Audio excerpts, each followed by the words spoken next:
Assalamualaikum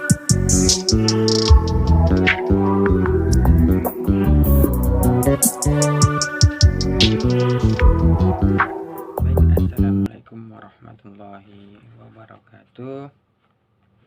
Alhamdulillah, alhamdulillahirabbil alamin. Wassalatu wassalamu ala asyrafil anbiya'il mursalin. Asyhadu an la ilaha illallah, asyhadu anna Muhammadan abduhu wa rasuluh. Amma ba'du.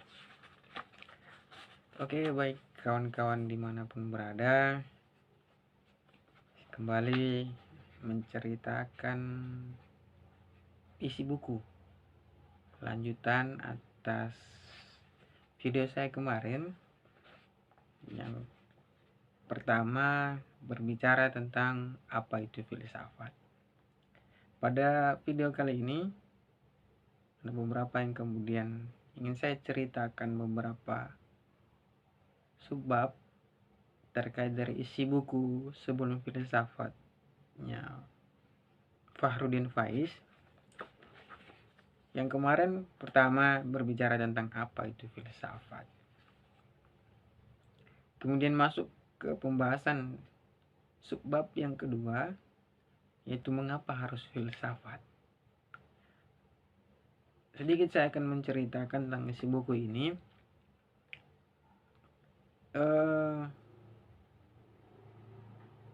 Mungkin harus kembali dipertanyakan mengapa kesan banyak orang terhadap filsafat seringkali artifisial.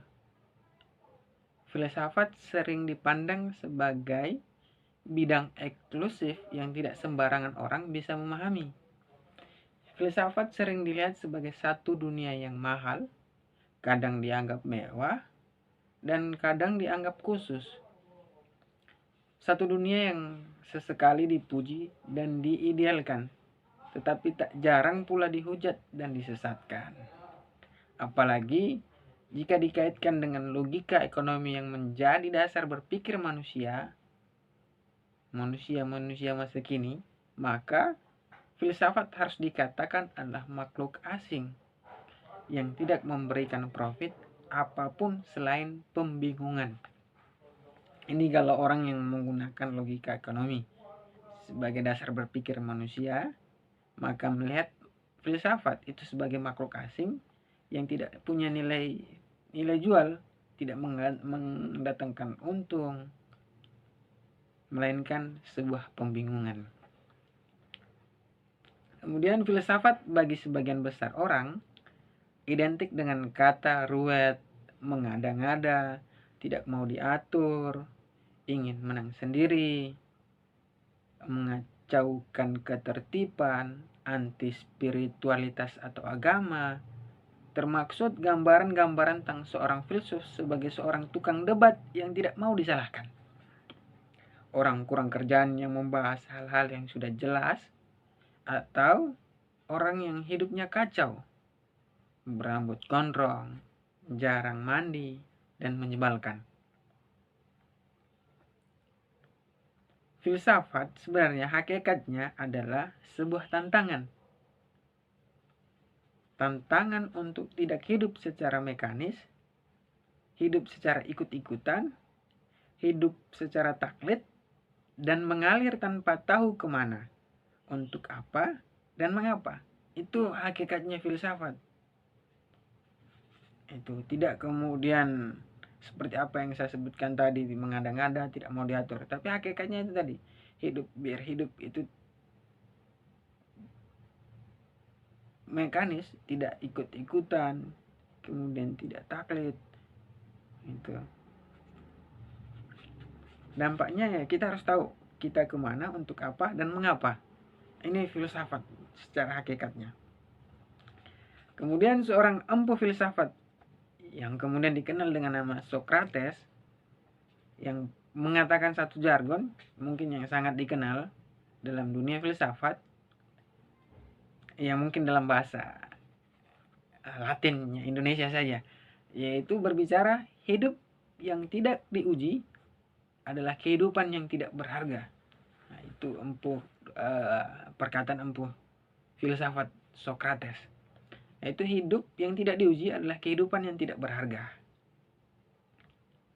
Hidup tidak boleh dibiarkan mengalir begitu saja. Tidak boleh dibiarkan berjalan apa adanya tanpa tahu harus kemana atau untuk apa atau mengapa harus demikian. Sehingga hidup itu harus diuji, harus diketahui, direncanakan, dan dipahami kemudian dijalankan dalam alternatif yang terbaik. Nah, cara yang paling jitu untuk menguji hidup itulah yang menjadi bidikan utama dari filsafat.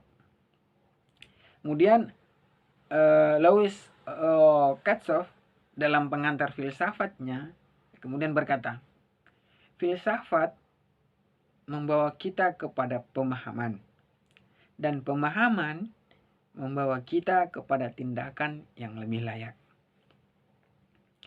Tantangan untuk menguji hidup ini nampaknya semakin menemukan relevansinya di saat ini. Zaman di mana kemajuan teknologi dan globalisasi informasi tidak hanya telah menjadi santapan sehari-hari manusia, tapi juga telah menyetir hampir semua aspek kehidupan manusia. Hampir semua orang di masa kini setiap harinya disetir kemauan, keinginan, sampai kebutuhannya oleh media-media informasi, baik yang untuk berskala lokal, regional, nasional maupun global.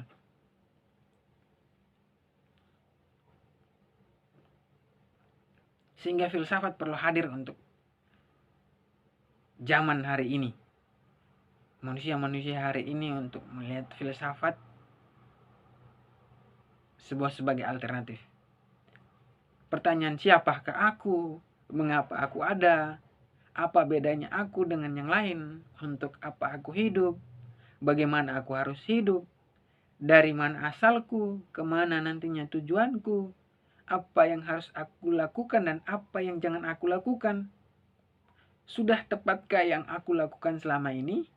Benarkah pengetahuanku tentang hidup yang aku punya selama ini? Secara umum pertanyaan-pertanyaan inilah yang biasanya dilacak jawabannya secara serius oleh para filsuf untuk menguji hidup mereka. Nah, pertanyaan-pertanyaan itu yang kemudian dilacak oleh filsuf secara serius.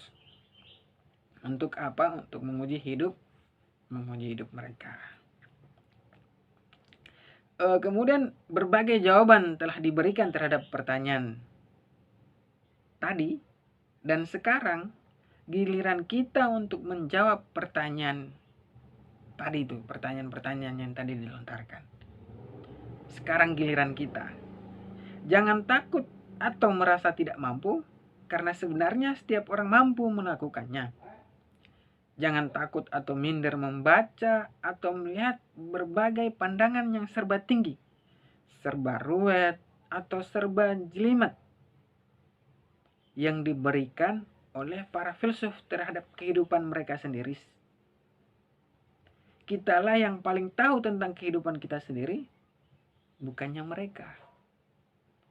Jalanilah ujian ini untuk kehidupan kita sendiri, karena berusaha menjawab pertanyaan-pertanyaan itu berarti kita sudah berusaha untuk membuat hidup kita sendiri berharga dan lebih bermakna.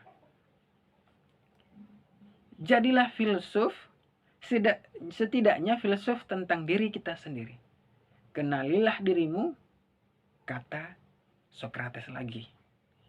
Maka sebenarnya kehadiran filsafat sebenarnya adalah untuk menantang kita. Beranikah kita untuk mempertanyakan dan menguji kembali segala yang selama ini kita anggap sudah semestinya begitu? Meskipun kelihatannya sederhana, apabila ditelaah dengan lebih mendalam, orang akan menyadari bahwa sekedar semboyan ujilah hidupmu itu tidak sesederhana redaksi.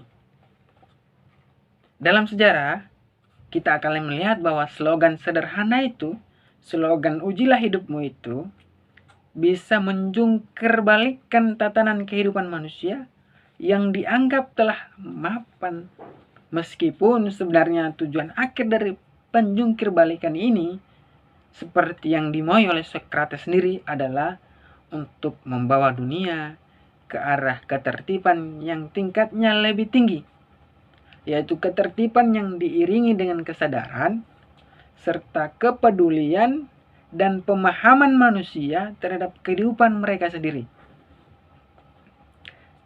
Manusia tidak boleh hidup hanya dengan mengandalkan rutinitas, ikut apa kata orang, merasa tahu padahal tidak tahu, dan merasa bisa padahal belum tentu. Manusia harus disadarkan dan dibangunkan dari keseharian yang membuat mereka terlena dan tidak suka ambil pusing terlalu dalam dengan segala yang mereka lakukan dan mereka pikirkan. Manusia harus digugah dari ketenggalaman mereka dalam